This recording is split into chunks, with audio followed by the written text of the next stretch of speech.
Hello নমস্কার বন্ধুরা, আপনারা কেমন আছেন? আশা করি আপনারা প্রত্যেকে ভালো আছেন। তো বন্ধুরা, আজকে আমি আপনাদের সামনে ভেন্ডি ও আলু ও আমি 3টের মতো পটল নিয়েছি। পটলগুলোকে এভাবে লম্বা লম্বা করে কেটেছি, ভেন্ডিটাকেও এবং আলুগুলোকেও একই সাইজে লম্বা লম্বা করে কেটে নিয়েছি। তো দিয়ে আমি এই যে মাছের যে ফুলকো থাকে বন্ধুরা, ছোটো মাছের ফুলকো বা বড় মাছের ফুলকো হোক, এই যে ফুলকোগুলো দিয়ে বন্ধুরা আমি আজকে সর্ষে বাটা রেসিপিটা শেয়ার করবো।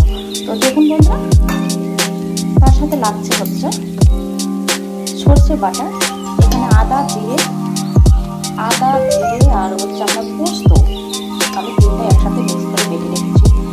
আর ব্যবহার করবো বন্ধুরা এই যে প্যাকেটের যে লঙ্কা গুঁড়ো সেটা, আর ফোড়ন দেওয়ার সময় কালো জিরে ও কড়াইটা গরম হয়ে গেছে। কড়াই এখন তেল দিয়ে দিচ্ছি বন্ধুরা।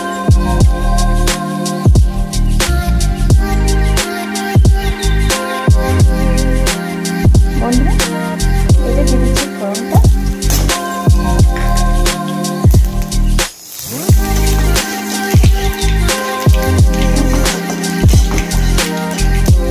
দেওয়ার পরে বন্ধুরা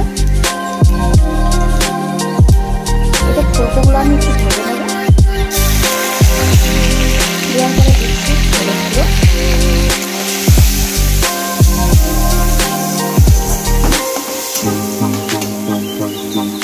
আমি কাঁচা লঙ্কাটা পরে অ্যাড করবো বন্ধুরা। দেখুন এখন আমি এখানে দিয়ে দেবো বাটা মশলা আর দিয়ে দেবো বাটা,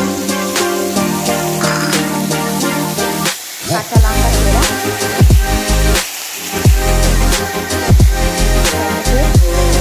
লঙ্কা গুঁড়ো,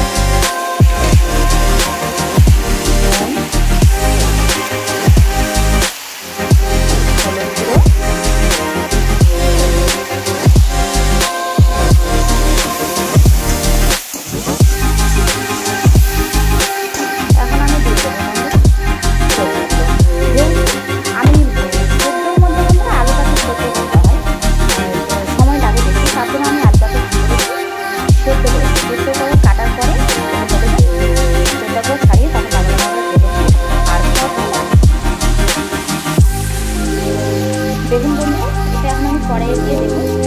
একটু মিনিট 5 একটু ভেজে নেব।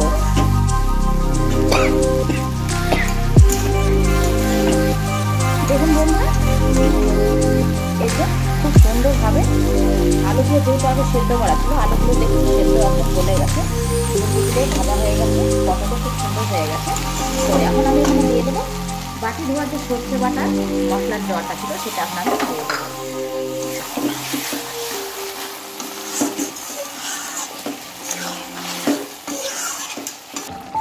তো দেখুন বন্ধুরা এই যে খুব সুন্দরভাবে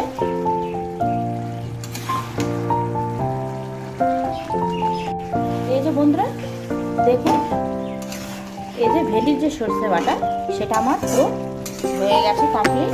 তো এখন এটাকে আমি এখন নামিয়ে নেব।